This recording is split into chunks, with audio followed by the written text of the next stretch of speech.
Morning everyone. Last lecture से कुछ doubt है किसी को भी?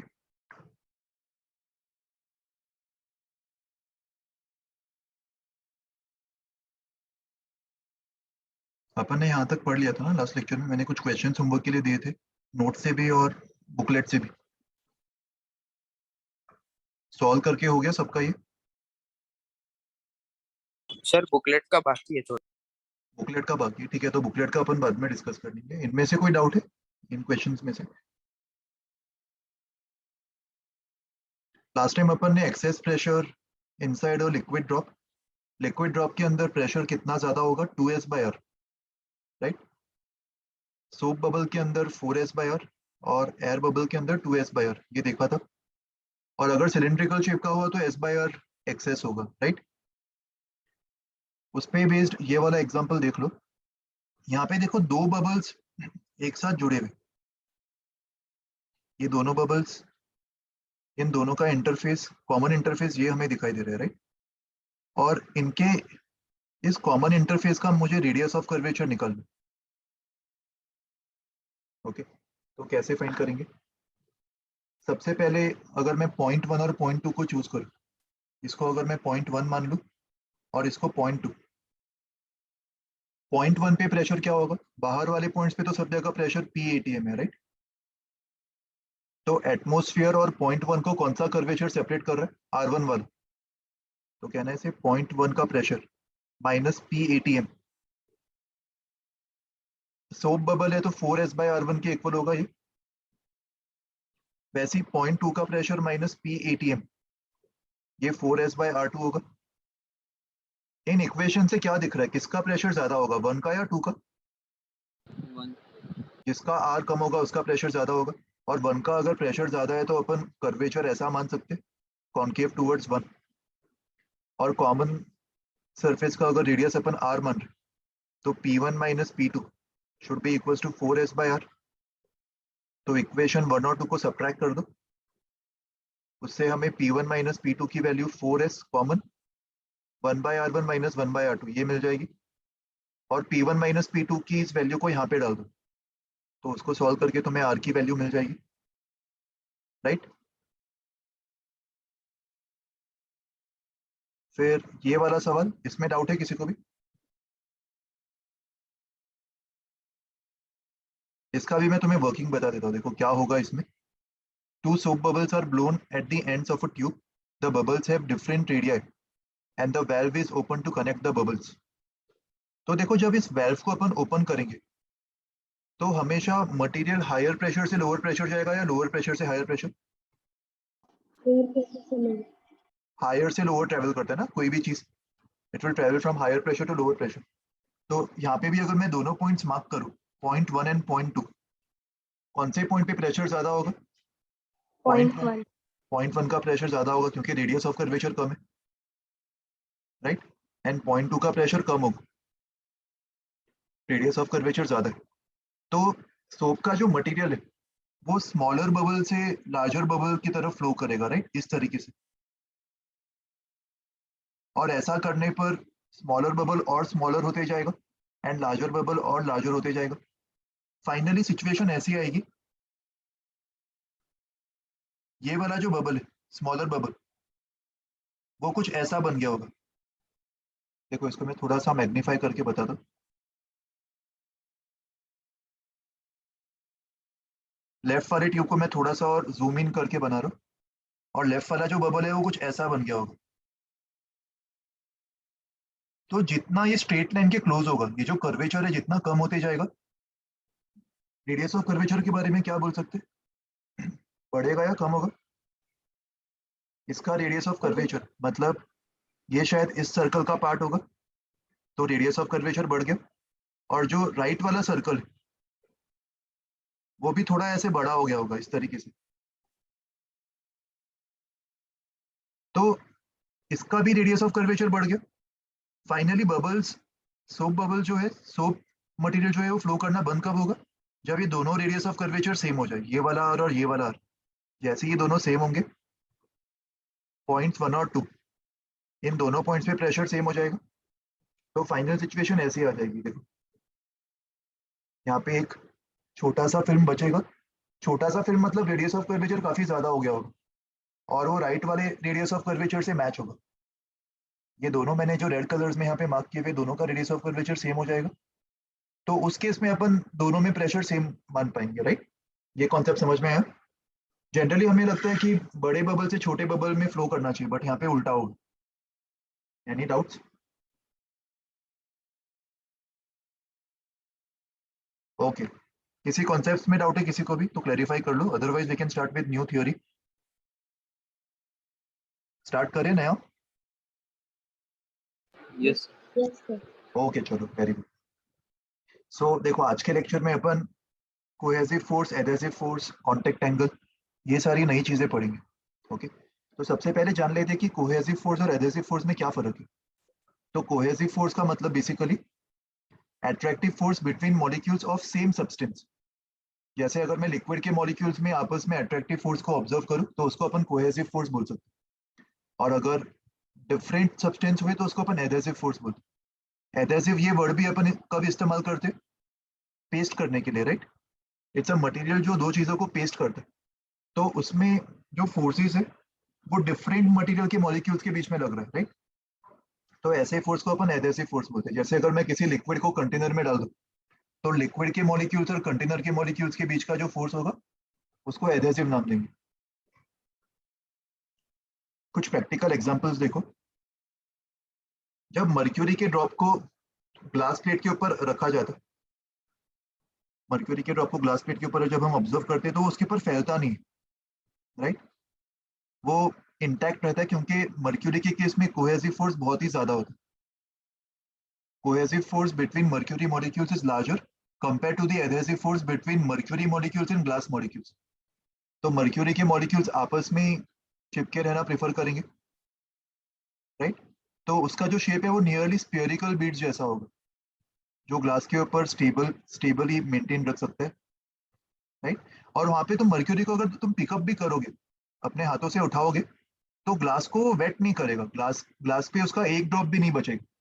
पानी के साथ तो ऐसा नहीं होता ना। जब तुम पानी के ड्रॉप को किसी सरफेस से उठाने की कोशिश करते तो पीछे सरफेस को थोड़ा सा तो वेट छोड़ देता है, थोड़े बहुत पानी के ड्रॉपलेट्स उस पर भी रह जाते।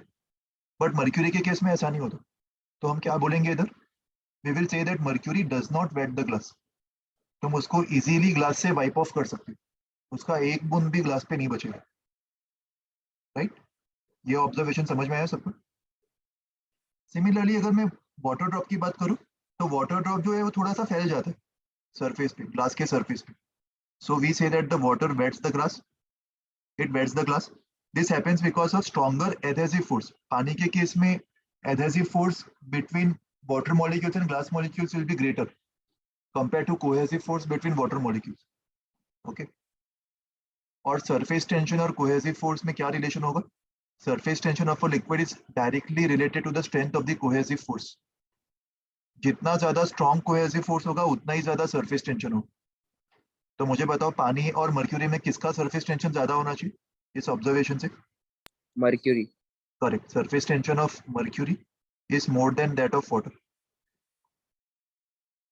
When a liquid surface touches a solid surface, the shape of the liquid surface near the contact gets curved. This happens due to the interaction of the liquid molecules with the solid molecules. और जो curvature होगा वो किस पे depend करेगा? It will depend on cohesive and adhesive forces. जैसे यहाँ पे डायग्राम में देखो, जब मर्क्यूरी को नीचे सरफेस पे रखा तो ये उसका कर्व्ड हो गया ना, ये सरफेस। वैसे ही पानी को भी किसी सरफेस पे हम रखेंगे तो फ्लैट नहीं रहेगा, थोड़ा सा कर्व्ड रहेगा। ये कर्वेचर क्यों होता है, उसको अपन कैसे मेजर करेंगे, ये सारी चीजें अपन आगे पढ़ेंगे आज के लेक्चर में। ओके, तो इसमें ये इंपॉर्टेंट पॉइंट्स नोट डाउन कर लो। कोहेसिव फोर्स और एडहेसिव फोर्स का मतलब, और मर्क्यूरी सरफेस को वेट नहीं करेगा और पानी सरफेस को वेट करेगा, ये दो एग्जांपल्स भी लिख लो।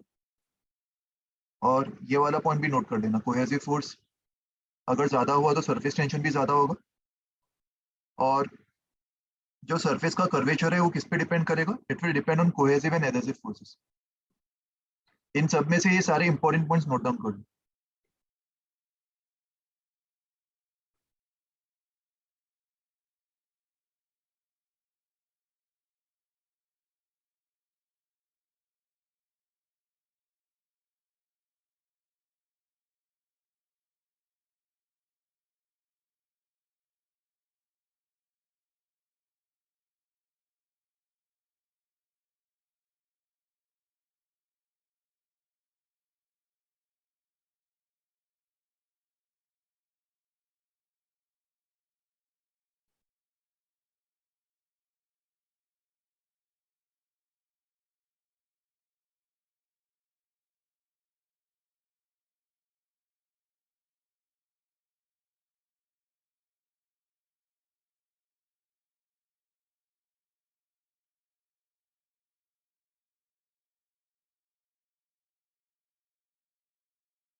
लिख के हो गया ये सबका?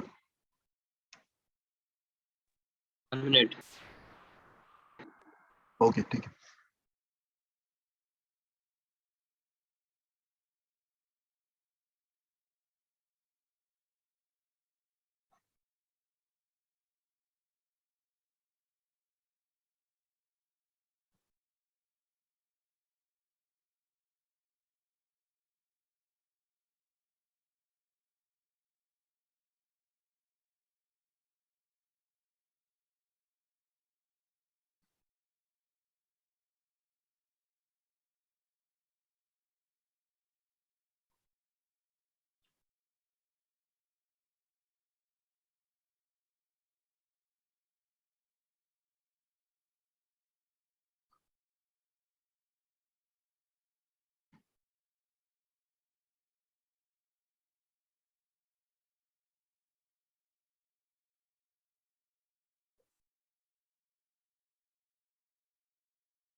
ओके चलो आगे बढ़े। अभी हो गया लिख के? कॉन्टेक्ट एंगल देखो, नेक्स्ट कॉन्सेप्ट, कॉन्टेक्ट एंगल को कैसे डिफाइन करेंगे। इसके लिए ये वाला डायग्राम देखो। इस डायग्राम में ये पानी का ड्रॉप है जो कि वैक्स्ड सरफेस के ऊपर। मर्क्यूरी जिस जिस तरीके से मर्क्यूरी ग्लास सरफेस के ऊपर बिहेव करेगा, वैसे ही पानी का ड्रॉप भी वैक्स्ड सरफेस पे बिहेव करेगा। क्या पानी का ड्रॉप वैक्स को वेट कर सकता है? लोटस No, पे sir. जो पानी के ड्रॉपलेट्स है वो उसको वेट नहीं कर पाते, राइट? उसको भी अगर तुम फ्लिक ऑफ करोगे, निकालने की कोशिश करोगे तो पूरा ही निकल जाएगा, पीछे कुछ भी नहीं छोड़ेगा वो। तो वैक्स्ड सरफेस के ऊपर पानी का ड्रॉप इस तरीके से दिखाई देगा। और कांटेक्ट एंगल में कैसे डिफाइन करो, देखो डायग्राम पे।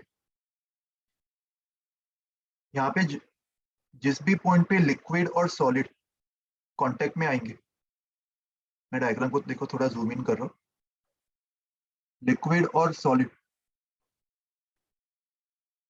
ये इस पॉइंट पे कांटेक्ट पे, this is the contact point of liquid and solid. तो जो भी कॉमन कांटेक्ट पॉइंट है वहां पे दो टेंजेंट्स बना दो। एक टेंजेंट बनाओ टू द लिक्विड सरफेस, ये लिक्विड सरफेस के अलोंग टेंजेंट है, एंड दूसरा टेंजेंट सॉलिड सरफेस के अलोंग, तो ये सॉलिड सरफेस के अलोंग टेंजेंट होगा। तो इन दोनों टेंजेंट्स के बीच में जो एंगल होगा, अभी देखो एंगल तो तुम बोल सकते हो कि ये वाला एंगल भी हम ले सकते हैं, बट एंगल हमेशा इनसाइड द लिक्विड मेजर करना। इन दोनों टेंजेंट्स के बीच में जो angle inside the liquid form हो रहा होगा, इनसाइड द लिक्विड तो ये वाला एंगल फॉर्म हो रहा है ना, तो इस एंगल को अपन कॉन्टेक्ट एंगल बोलेंगे। और कॉन्टेक्ट एंगल हमेशा किस पे डिपेंड करेगा? दोनों कॉन्टेक्ट सरफेस पे।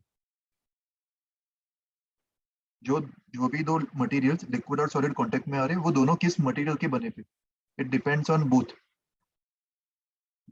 Both contact surfaces.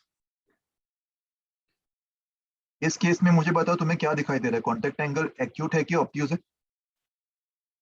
Obtuse. In this case theta is obtuse. और जब थीटा ऑब्ट्यूज है तो इस केस में लिक्विड सरफेस को वेट कर पा रहा है कि नहीं कर पा रहा? क्या वाटर वैक्स को वेट कर पाता है? No, no, sir. तो it does not wet the surface. Okay,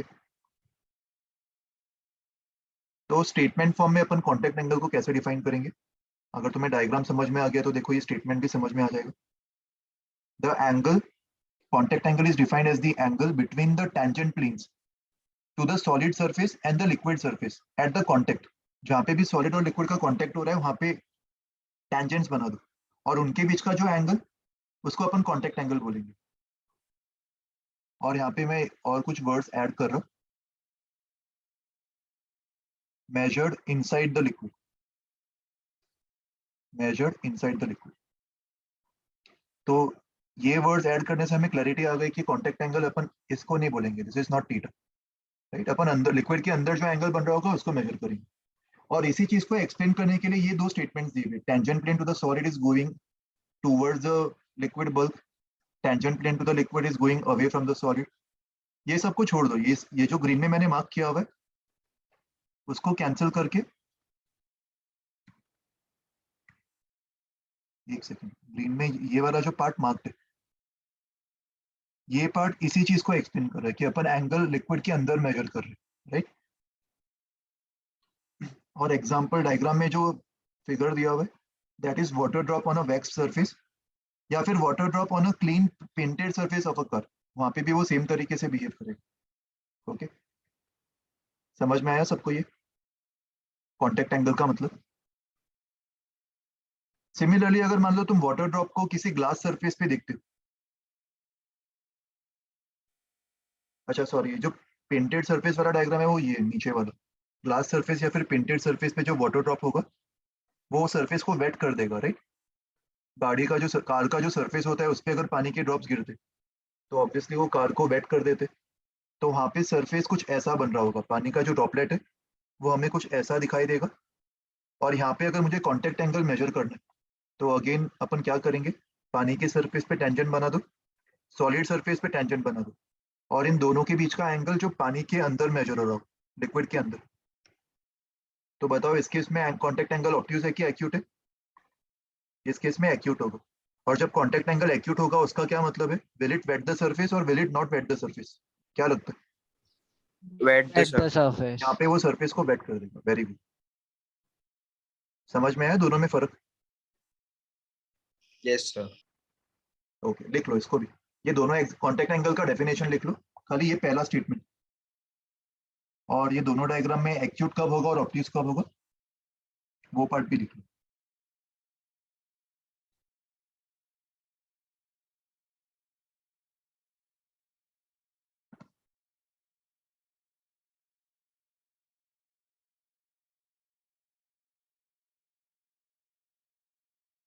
एक और चीज नोट करना कि जब वो सरफेस को वेट कर रहा है उस केस में adhesive forces are stronger. Adhesive forces का स्ट्रॉन्गर होना मतलब डिफरेंट मॉलिक्यूल्स, सरफेस और लिक्विड के बीच के जो मॉलिक्यूल्स है उनका फोर्स स्ट्रॉन्गर होगा। एंड जब वो वेट नहीं कर रहा मतलब Cohesive cohesive forces. Force is stronger.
ये सेकेंड पॉइंट भी लिखने की जरूरत नहीं है, इस चीज को भी अपन ये सिंपल वर्ड में समझ सकते हैं कि एंगल हमेशा लिक्विड के अंदर मेजर किया जाए, उसी चीज को एक्सप्लेन किया।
हो गया लिख के? ओके चलो।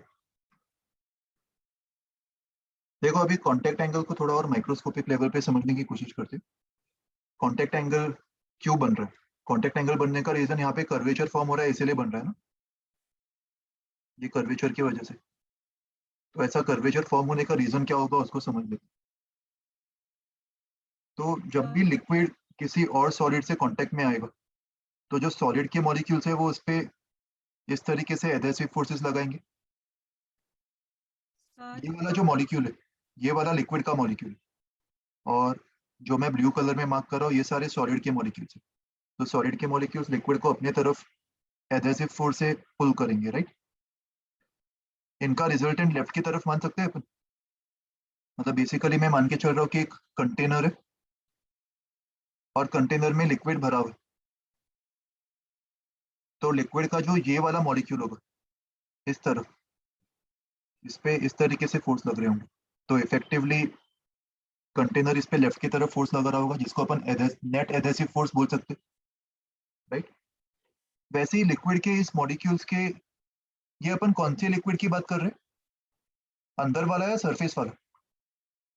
अपन सरफेस वाले मॉलिक्यूल्स की बात कर रहे हैं, एट द सरफेस। तो लिक्विड मॉलिक्यूल्स इसको किस तरफ खींच रहे होंगे? लिक्विड मॉलिक्यूल्स जो है वो कहाँ कहाँ पे एग्जिस्ट कर रहे हैं, इधर इधर इधर, इन सब जगह। तो लिक्विड मॉलिक्यूल्स इसको जिस फोर्स से खींच रहे होंगे उसको अपन क्या नाम देंगे? So surface tension force. नहीं, कोहेसिव या एडहेसिव, सरफेस टेंशन तो एक अलग कॉन्सेप्ट है, मैं फोर्स की बात कर रहा हूँ। Cohesive force. कोहेसिव फोर्स, ये सारे जो फोर्सेस थे वो एडहेसिव फोर्स थे जो वेसल ने लिक्विड पे लगाए, और ये सारे जो फोर्सेस है वो कौन से फोर्स है? कोहेसिव। तो लिक्विड जो इस पे कोहेसिव फोर्स लगा रहा है उसका रिजल्टेंट मैं लगभग ऐसा मान सकता हूँ जो इस डायग्राम में दिया हुआ है। ये सारे फोर्सेस को जो मैंने यहाँ पे ड्रॉ किया हुआ है कोहेसिव, उनको मैं एक सिंगल एरो से रिप्रेजेंट कर सकता हूँ, रिजल्टेंट कोहेसिव, है ना। तो बेसिकली जो भी लिक्विड सरफेस पे एकदम एच पे कांटेक्ट में होगा वेसल के साथ, उस पे ये एक एडहेसिव फोर्स लेफ्ट की तरफ लग रहा होगा और एक cohesive force towards the liquid almost at an angle of 45 degrees लग रहा होगा। ये बात समझ में आई?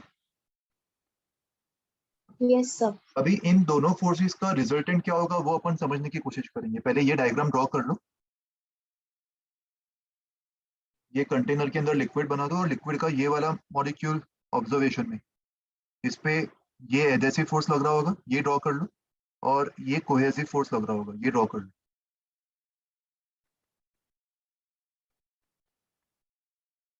Hello sir. हाँ बताओ। सर जो आपने वो कंटेनर बनाया ना वो मुझे नहीं समझा। नहीं समझ में आया? No sir. एक सेकंड, मैं इसको थोड़ा सा और मैग्नीफाई करके बना देता हूँ। देख,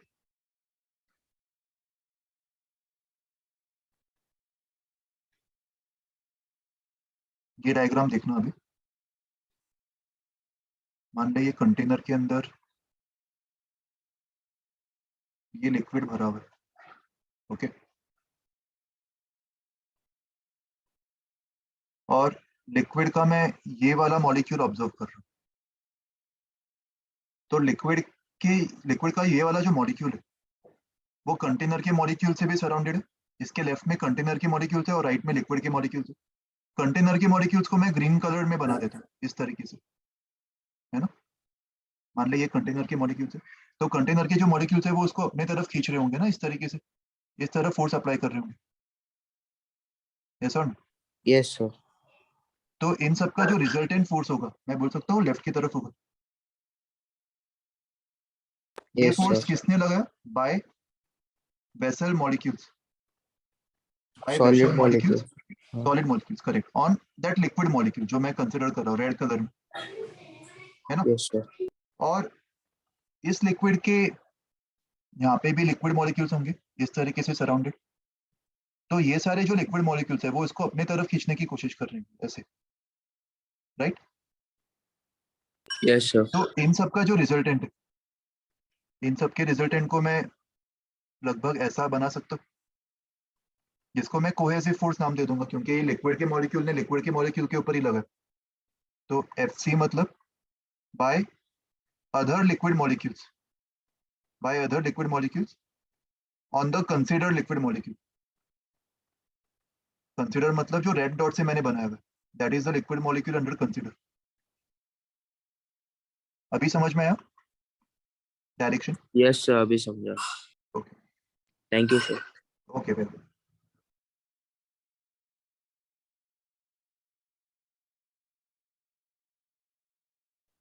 सो क्या क्या लिखना है वो वापस बता दोगे?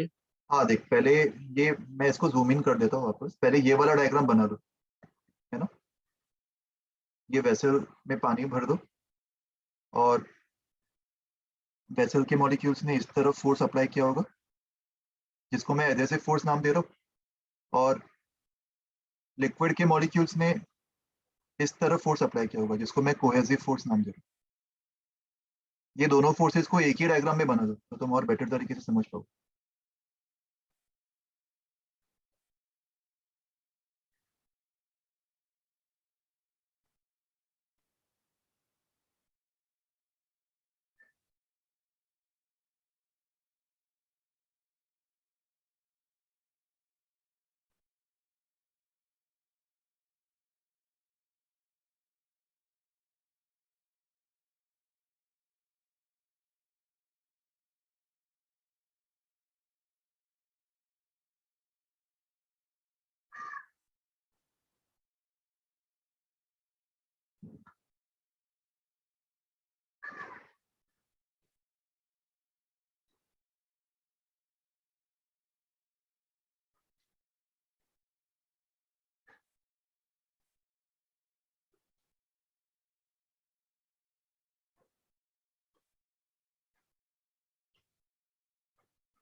हो गया ड्रॉ करके ये? Yes sir. ओके, बस उतना काफी है। ये दोनों डायग्राम्स को अपन ने एक में ही ड्रॉ कर दिया, तो हमें पता है कि अभी एडहेसिव फोर्स किस तरफ लग रहा है एंड कोहेसिव फोर्स किस तरफ लग रहा है। तो अभी देखो, अपन तीन केसेस लेंगे, तीन अलग अलग केसेस मैं तुम्हें यहाँ पे अलग से ड्रॉ करके दिखा देता हूँ।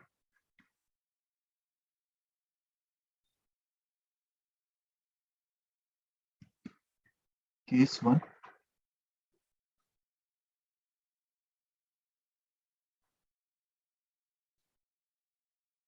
ये लिक्विड मॉलिक्यूल कंसिडरेशन पे था। इस पे एडहेसिव फोर्स इस तरफ लग रहा था।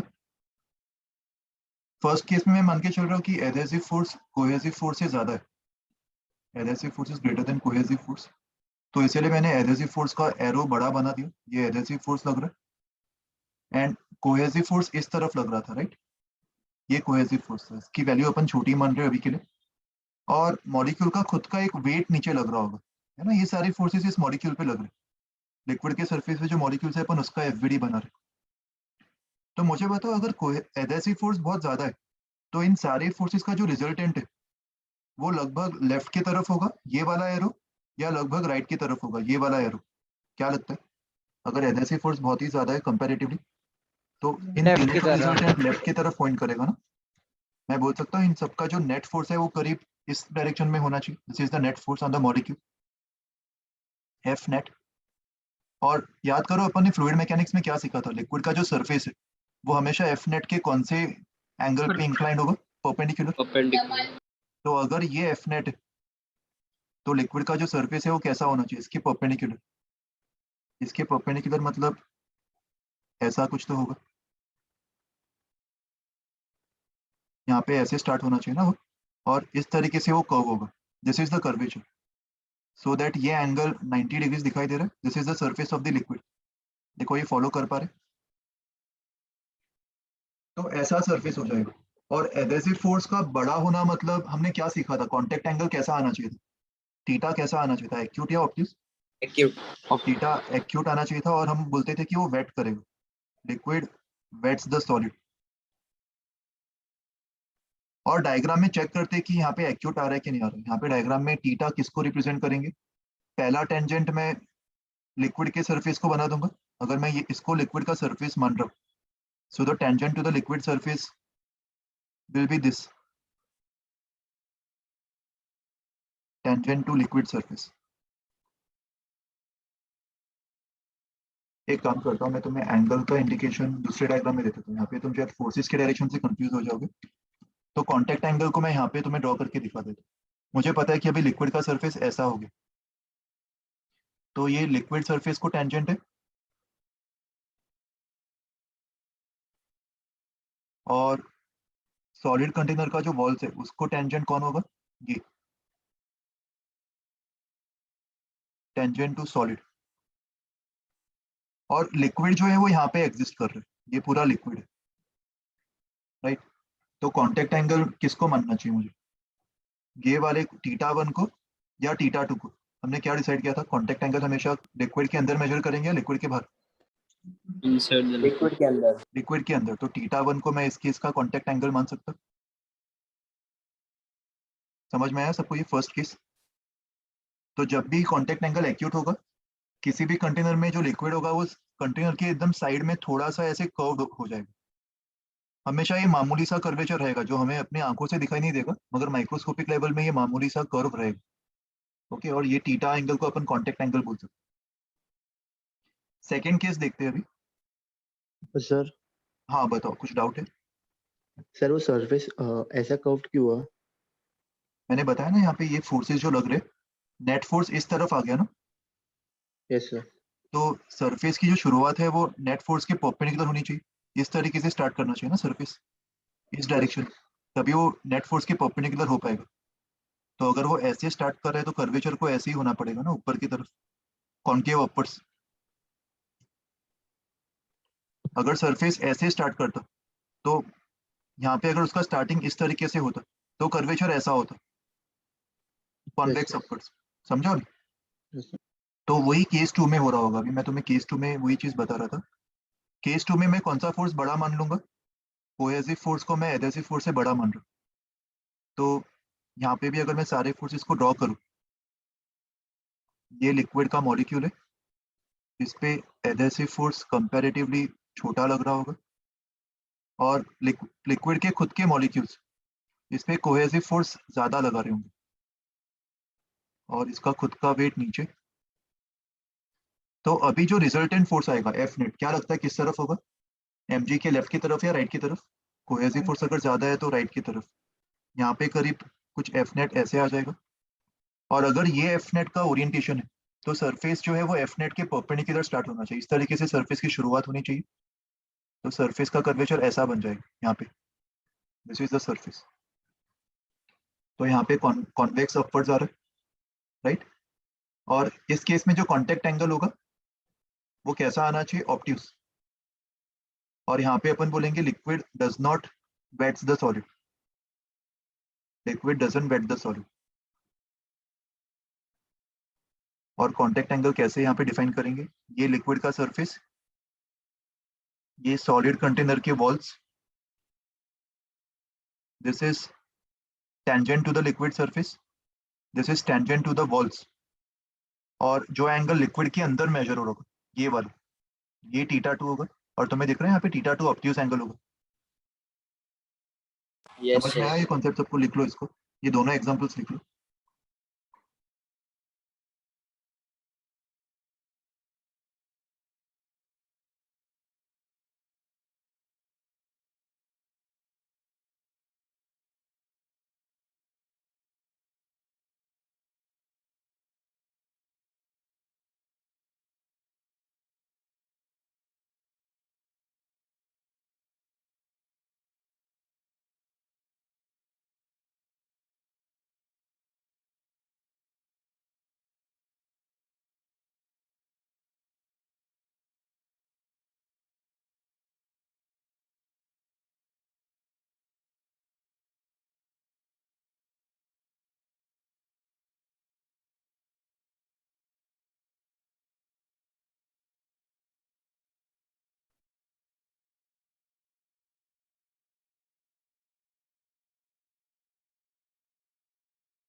Done sir.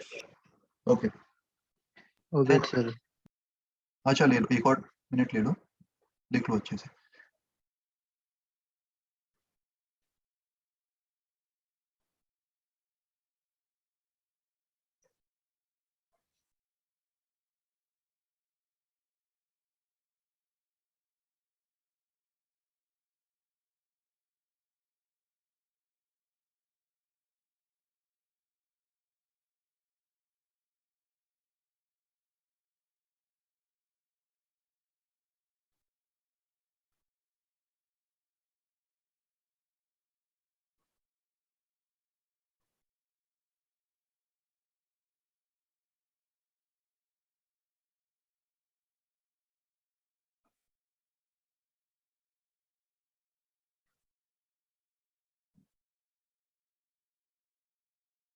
Done sir.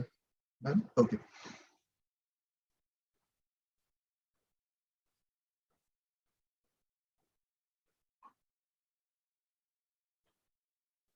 देखो अगर रिजल्टेंट, तीनों फोर्सेस का रिजल्टेंट अगर इस डायरेक्शन में आ गया, ये थर्ड केस, इसको लिख देना, ये वाला डायग्राम ड्रॉ कर दो फॉर द थर्ड केस। यहाँ पे अगर एडहेसिव फोर्स ये है, ये कोहेसिव फोर्स है और ये वेट है, और इन तीनों का रिजल्टेंट अगर सॉलिड सरफेस के पैरेलल आ गया, तो उस केस में सरफेस फ्लैट हो जाएगा, है ना। और अगर सरफेस फ्लैट हो गया तो अपन कॉन्टेक्ट एंगल को क्या बोलेंगे इधर, contact angle will become 90 degrees.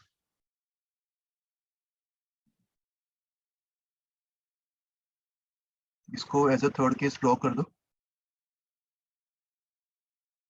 बाकी दो केसेस ए और सी वो तुम ऑलरेडी लिख चुके हो, फर्स्ट और सेकंड, इसको वापस लिखने की जरूरत नहीं।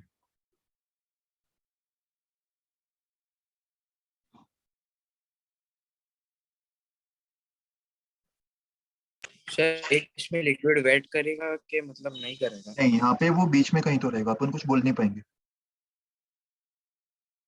ओके वेट करेगा कि नहीं करेगा अपन नहीं बोल पाएंगे, वो ट्रांजिशन फेज रहेगा लिक्विड का बीच में।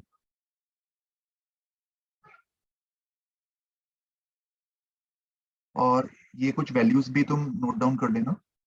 प्योर वाटर और ग्लास के बीच का जो कांटेक्ट एंगल है वो 0 डिग्रीज होता है, और मर्क्यूरी और ग्लास के बीच का कांटेक्ट एंगल ऑब्ट्यूज 140 डिग्रीज के करीब होता है।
डन।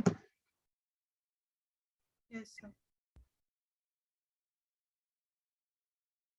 देखो अभी जो सरफेस पे कर्वेचर बन रहा है ना, उसको अपन मिनिस्कस नाम देते हैं। ये वर्ड तुमने तुमने भी सुना होगा पहले, meniscus of the liquid. Meniscus का सिंपल लैंग्वेज में अपन सरफेस भी नाम बोल सकते हैं। सरफेस का जो कर्वेचर है उसको टेक्निकली अपन मिनिस्कस बोलते हैं। ओके, तो इसको थोड़ा सा और स्टडी करते हैं यहाँ पे भी, और अपन कुछ पैरामीटर्स डिफाइन कर लेते हैं।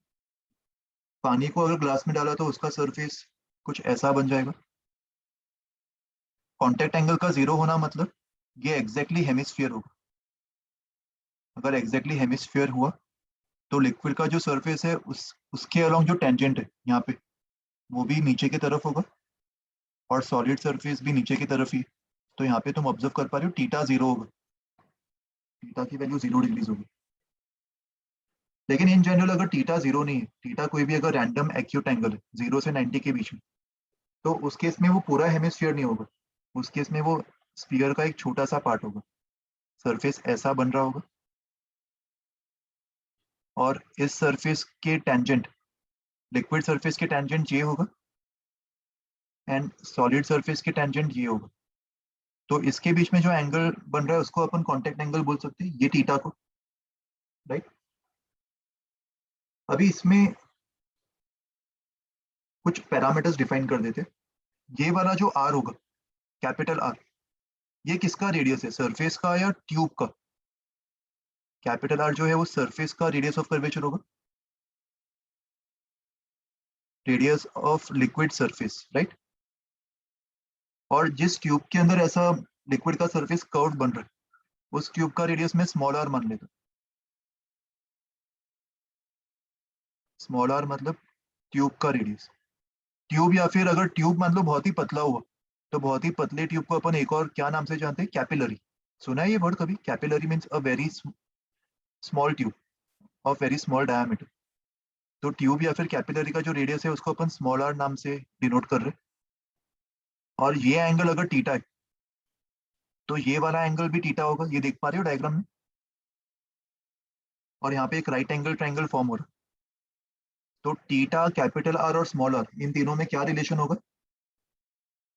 कॉस थीटा को अपन क्या बोल सकते हैं, small R upon capital R. Yes sir.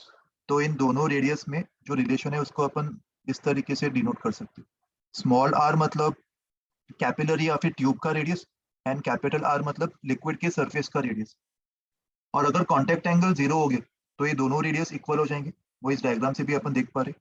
Contact angle 0 मतलब लिक्विड के सरफेस का रेडियस भी कैपिटल आर है और ट्यूब का रेडियस भी कैपिटल आर है, दोनों इक्वल हो जाएंगे। ओके, तो सबसे पहले ये वाला डायग्राम बना लो। कांटेक्ट एंगल अगर 0 हुआ तो लिक्विड का जो मिनिस्कस है, मिनिस्कस या फिर सरफेस, वो हेमिस्फेरिकल बन जाएगा, और लिक्विड के सरफेस का रेडियस और ट्यूब का रेडियस सेम बन जाएगा। ये वाला एग्जांपल लिख लो पहले। और उसके बाद अगर थीटा कोई भी रैंडम वैल्यू हुई 0 और 90 के बीच में, तो इस तरीके का डायग्राम ड्रॉ कर लो, और कैपिटल आर और स्मॉल आर में ये रिलेशन लिख लो। ओके,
हो गया लिख के इतना?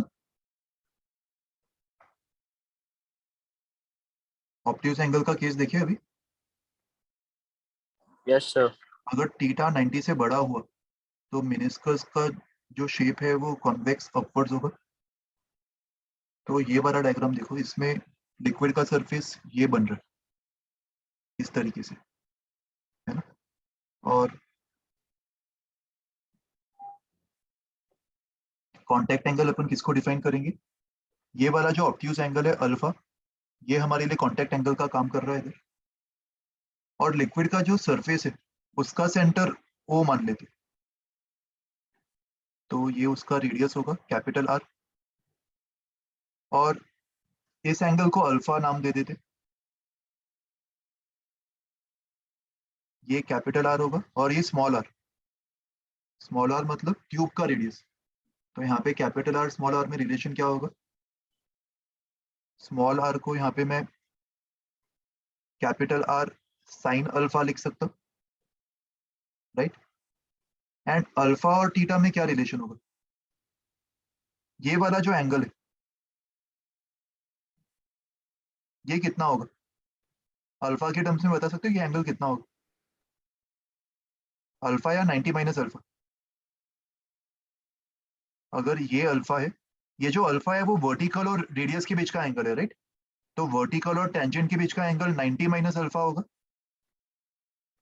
एंड फ्रॉम द डायग्राम हम देख सकते हैं 90 माइनस अल्फा प्लस थीटा ये 180 के इक्वल है, मतलब थीटा माइनस अल्फा इज 90। तो अल्फा को अपन थीटा माइनस 90 लिख सकते हैं अल्फा को, राइट। तो अल्फा की वैल्यू इसमें डाल दो तो क्या मिलेगा हमें, R equals to capital R sine of theta minus 90 is minus cos theta. But मुझे बताओ ये जो माइनस कॉस थीटा है वो पॉजिटिव है कि नेगेटिव है, कॉस थीटा खुद कैसा होगा अगर थीटा ऑब्ट्यूज है तो, नेगेटिव। कॉस थीटा खुद नेगेटिव होगा, तो ये माइनस साइन जो है वो कॉस को पॉजिटिव बना रहा है ना, तो यहाँ पे भी रिलेशन सेम ही आ रहा है, बस एक माइनस साइन और अपन अलग से लगा देंगे, तो small R will become minus capital R cos theta. समझा ये सबको, ऑब्ट्यूज कॉन्टैक्ट एंगल के लिए सेम रिलेशन आ जाएगा जो एक्यूट के लिए आया था with a minus sign.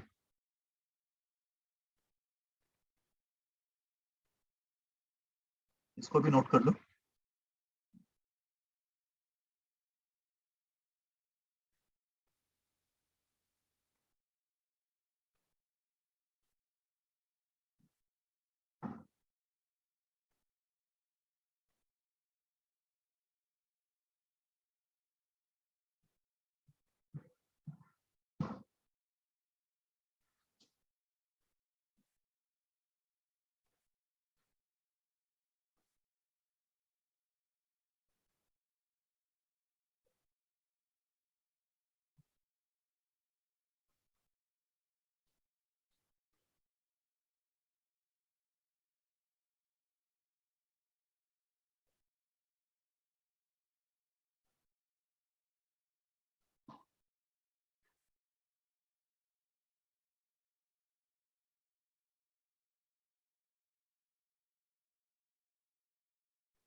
Done, sir.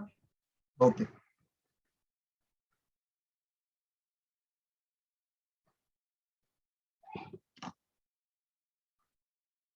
अभी देखो ये जो कर्वेचर बन रहा है लिक्विड का, उससे अपन एक और कॉन्सेप्ट समझने की कोशिश करेंगे which is known as capillary rise.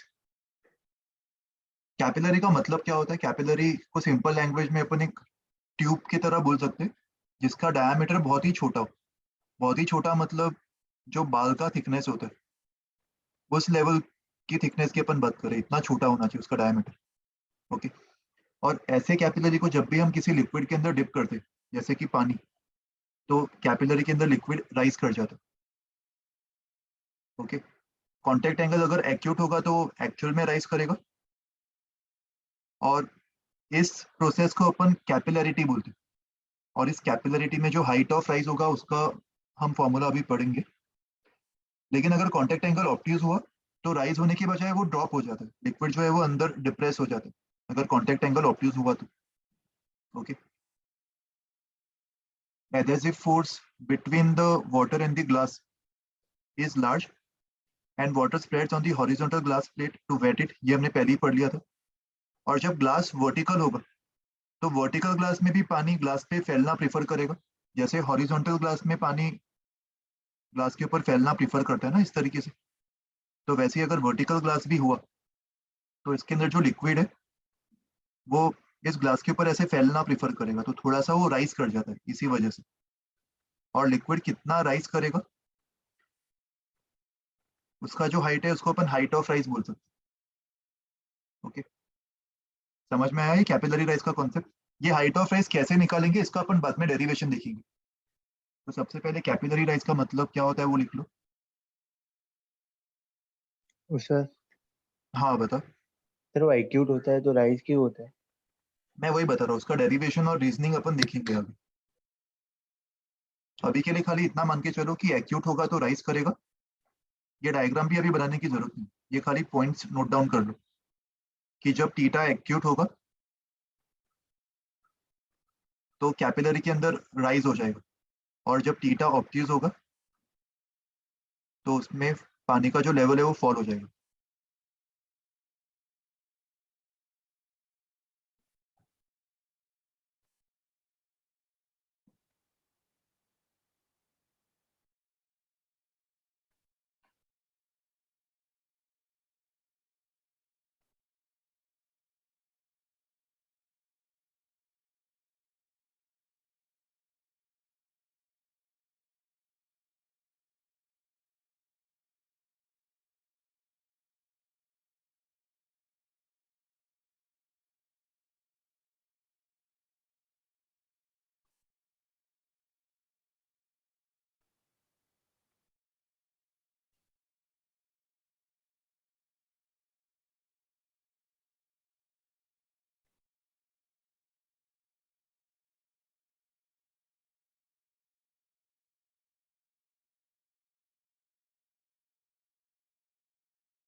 हो गया लिख के?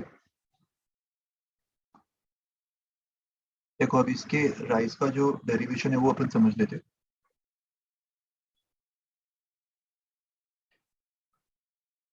मान लो ये कैपिलरी, मैं इसको थोड़ा एग्जागरेट करके बना रहा हूँ। कैपिलरी का मतलब हमें पता है कि डायमीटर बहुत ही छोटा होना चाहिए, बट हमारे विजुअलाइजेशन के लिए हम इसको एग्जागरेट करके ऐसे बड़ा दिखा रहे हैं, बट एक्चुअल में याद रखना कि ये बहुत ही छोटा डायमीटर। ओके, तो इसमें जो पानी भरा होगा, मान लो इसको मैं इस कैपिलरी को एक वेसल के अंदर डिप कर रहा हूँ। वेसल के अंदर ऑलरेडी लिक्विड है, वेसल के अंदर लिक्विड मान लो ये लेवल तक है, तो लॉजिकली तो अपन को ऐसे ही लगता है ना कि कैपिलरी में भी लिक्विड उसी लेवल तक भरना चाहिए। फ्लूइड मैकेनिक्स के अकॉर्डिंग तो अपन ने यही सीखा था, यस और? बट कैपिलरी में जो लिक्विड होगा उसका सरफेस स्ट्रेट होगा कि कर्व्ड होगा? यहाँ पे जो लिक्विड का सरफेस फॉर्म होगा हमने देखा था ऐसा कर्व्ड हो जाएगा, एंड कर्व्ड सरफेस की वजह से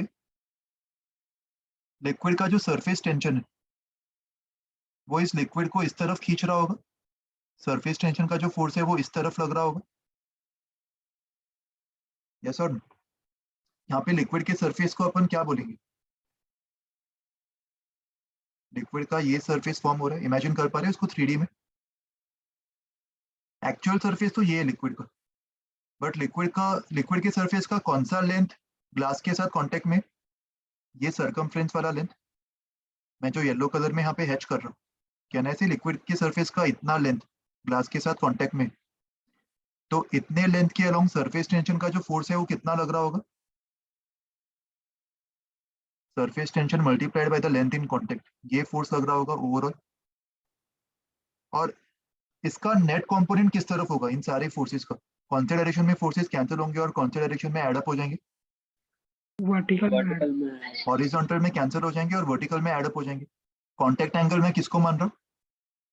ये कांटेक्ट एंगल थीटा है, तो ये वाला एंगल भी थीटा होगा। तो सर इसका vertical component s into 2 pi cos theta ये होगा। बताओ क्या डाउट है सिद्धार्थ? सर वो येलो वाला वो डायग्राम नहीं समझा क्या है वो? ये लिक्विड का जो सरफेस है वो सिलेंडर के साथ कांटेक्ट में होगा ना। कैपिलरी का शेप कैसा होगा लगभग? कैपिलरी का लगभग जो शेप है वो सिलेंडर जैसा होगा। Yes sir. तो जो लिक्विड इस कैपिलरी के साथ कांटेक्ट में है वो इस सर्कल के अलोंग कांटेक्ट में होगा ना। सर बट वो तो कर्व है ना, तो कर्व के अलोंग। कर्व जो है वो 3D में ऐसे दिखाई देगा ना, ये कर्वेचर है लिक्विड के सरफेस का, मगर कर्वेचर का जो सबसे टॉप मोस्ट पॉइंट है वो इस सर्कुलर रीजन में लाई कर रहा है ना, इस तरीके से। 3D में ये डायग्राम समझ पा रहा है? लिक्विड ऐसा बन रहा होगा 3D में। मैं लिक्विड को भी यहाँ पे इंडिकेट कर देता हूँ, जो मैं ब्लू कलर में हैच कर रहा हूँ। इस पूरे रीजन में लिक्विड एग्जिस्ट कर रहा है, यस और नो? Yes sir. सॉरी, इस रीजन में लिक्विड एग्जिस्ट नहीं कर रहा, sorry sir, my bad. Liquid जो है एक्चुअली, मैं एक सेकंड कैपिलरी भी ड्रॉ कर देता हूँ, इससे तो मैं आइडिया आ जाएगी। ये जो सर मतलब वर्टिकल लाइंस है वो मैं अंदर कैपिलरी का hollow बना जैसा रहा हूँ। रहेगा। हाँ, hollow अपन ने hemisphere। वेसल के रोटेशन वाला केस पढ़ा देखा था, याद है, फ्लूइड मैकेनिक्स में? Yes sir. तो वैसा कुछ केस है, लिक्विड यहाँ पे एग्जिस्ट कर रहा है। समझ में आ रहा है? मतलब 3D है ना, मतलब वो hollow 3D की है, वजह से। Correct correct. तो लिक्विड के जो पॉइंट्स है, लिक्विड के कौन कौन से पॉइंट्स कैपिलरी के वॉल से कांटेक्ट में होंगे? जो पॉइंट्स इस सर्कल पे लाई कर रहे, तू इमेजिन कर पा रहे 3D में ये सारे पॉइंट्स यस सर। कैपिलरी के वॉल से कांटेक्ट में, क्योंकि वो सिलिंड्रिकल शेप का है, तो इस सर्कल पे सारे पॉइंट्स कांटेक्ट में होंगे। और ये कौन से पॉइंट है? सरफेस वाले पॉइंट्स है ना। Yes sir. तो इन पॉइंट्स पे सरफेस टेंशन की वजह से फोर्स किस तरफ लग रहा होगा? इस तरफ, टेंजेंशियल डायरेक्शन में। Yes sir. अगर मैं एक छोटा सा डीएल लेंथ ले लूं, डीएल लेंथ पे सरफेस टेंशन का जो फोर्स है वो कितना होगा? S into DL. यहाँ पे भी एस इंटू डीएल, सब जगह एस इंटू डीएल लग रहा होगा। और इनके कौन से कंपोनेंट्स को मुझे एड अप करना है? Cos theta. वर्टिकल तो जो नेट फोर्स होगा वो S into DL cos theta का इंटीग्रेशन। तो एस कॉस थीटा कॉमन ले ले, और डीएल का इंटीग्रेशन मतलब टोटल लेंथ इन कॉन्टेक्ट, जो कि 2 पाई आर होगा, है ना। यहाँ पे आर किसका रेडियस? कैपिलरी ट्यूब का रेडियस है और लिक्विड के सरफेस का radius? Liquid surface surface liquid Capillary। Tube का रेडियस होगा ना, देखो ये रेडियस की अपन बात कर रहे हैं, और ये तो यस। ट्यूब का रेडियस है, यस और नो? तो 2 पाई स्मॉल आर लिखना चाहिए इधर अपन को। कैपिटल आर तो अपन ने सरफेस का रेडियस माना था, तो ये मैंने यहाँ पे गलत लिखा हुआ है, this should be small R. और ये जो अपवर्ड फोर्स है, ये जो नेट फोर्स है वो ऊपर की तरफ आएगा, तो ये अपवर्ड फोर्स लिक्विड को ऊपर खींच लेगा, है ना, और लिक्विड की हाइट को राइज करवा देगा। तो अगर मैं मान के चलूं कि लिक्विड का एच हाइट राइज कर गया, तो लिक्विड का इतना एक्स्ट्रा वॉल्यूम ऊपर राइज कर गया होगा। और लिक्विड का ये वॉल्यूम कितना होगा? ये लगभग सिलेंडर जैसा शेप बन रहा है, राइट। ऊपर के कर्वेचर को अगर मैं नेग्लेक्ट करूं, अगर मैं अज्यूम करूं कि ये वाला जो पोर्शन है, इस पोर्शन में लिक्विड इज नेग्लिजिबल, ये मान के चलो, तो बताओ क्या होगा? एच हाइट की वजह से लिक्विड का जो वॉल्यूम यहाँ पे क्रिएट हो रहा है, मान लो ये ओरिजिनल सरफेस था कंटेनर का, कंटेनर में जो लिक्विड है उसका सरफेस ये, तो ये जो एच हाइट राइज हो रहा है लिक्विड का, इसका वॉल्यूम क्या होगा? pi r square. Pi R square H, again R will be of capillary, तो इसका वेट क्या होगा? Density into volume into G. और ये जो एक्स्ट्रा वेट यहाँ पे जनरेट हो रहा है राइस की वजह से, इस एक्स्ट्रा वेट को कौन बैलेंस कर रहा है? सरफेस टेंशन का ये वर्टिकली अपवर्ड फोर्स, तो S cos theta into 2 pi R, इसको मैं rho into pi R square H G लिख सकता हूँ। देखो ये फॉलो कर रहे हैं सब लोग, समझ में आया? इस इक्वेशन में पाई कैंसिल हो गया, स्मॉल आर एक कैंसिल हो जाएगा, और टर्म्स को रीअरेंज करने पर हमें एच की वैल्यू मिल जाएगी।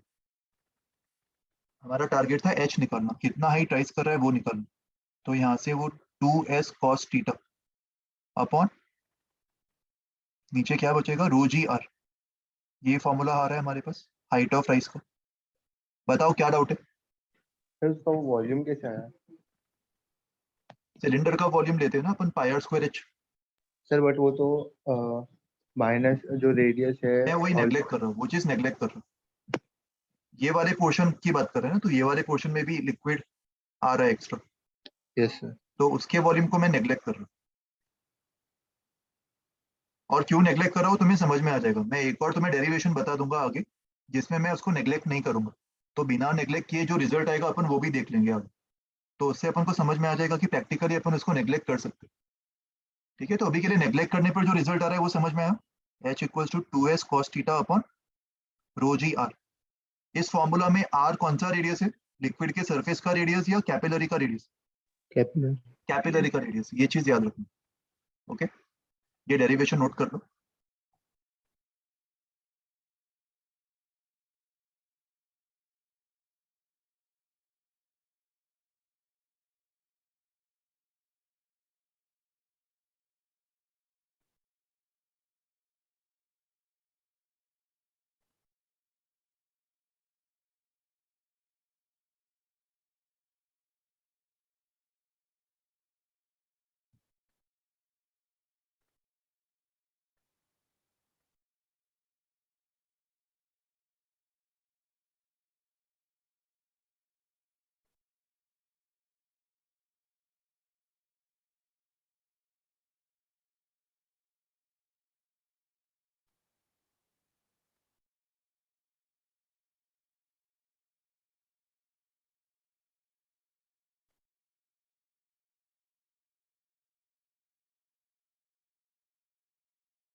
और सर हाँ बोलो।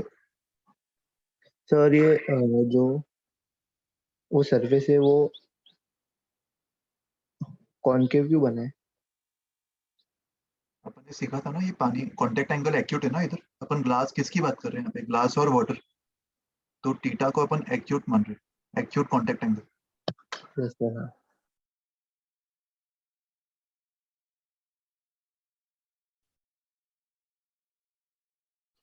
वैसे ही अगर टीटा ऑप्टीज हो गया तो ये एच अपने आप नेगेटिव आ जाएगा ना, अगर सरफेस ऐसा बन रहा होगा तो लिक्विड इसको नीचे की तरफ खींचेगा सेम लॉजिक से, तो उसके लिए भी फॉर्मूला सेम होगा मगर H नेगेटिव आ जाएगा, और H का नेगेटिव होना मतलब वहां पे राइज हो रहा होगा कि फॉल हो रहा होगा, और ऑब्ट्यूज थीटा वहां पे फॉल हो जाएगा, डिप्रेस हो जाएगा वो नीचे।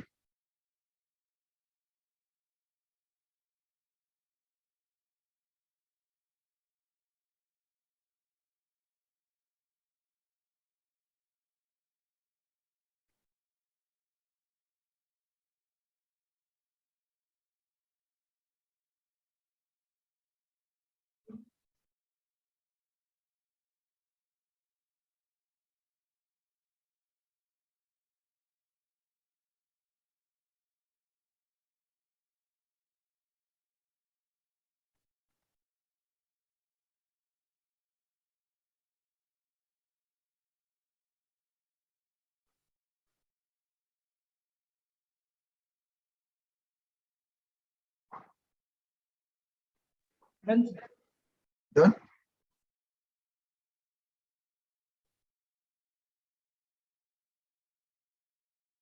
सबका हो गया ये लिख के?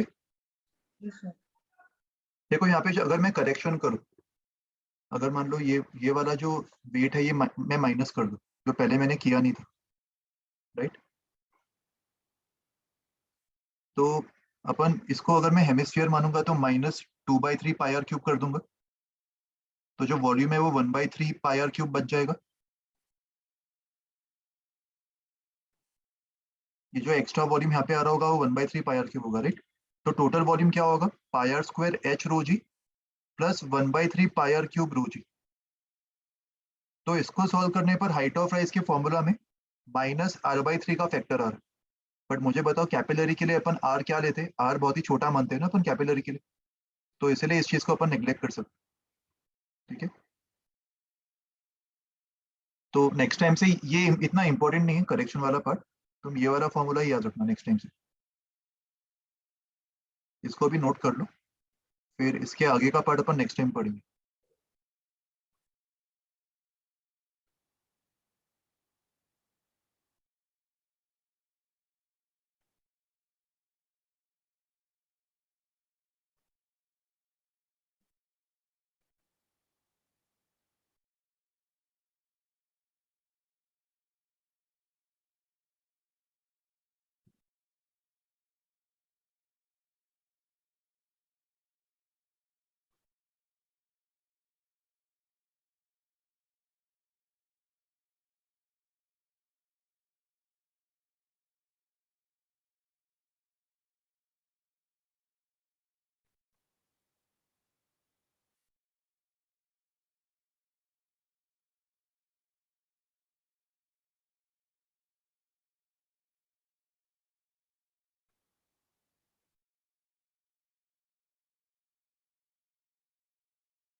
सर हाँ बताओ सिद्धार्थ। वो थीटा 0 क्यों लिए? ये अपन यहाँ पे ग्लास और वाटर मान रहे हैं ना, तो उसमें थीटा 0 होता है, देखा था अपन ने, यस सर। इसीलिए।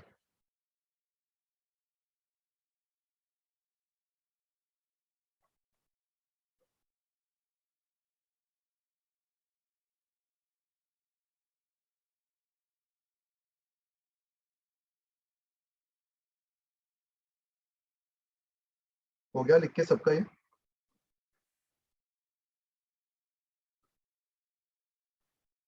Yes yes. ठीक है, इसके आगे अपन एक और तरीका देखेंगे सेम रिजल्ट को डिराइव करने का, ठीक है? ये अपन नेक्स्ट क्लास में कंटिन्यू करेंगे आगे। ओके चलो फिर आज यहीं पे वाइंड अप करते हैं। Bye everyone, take care. Bye sir.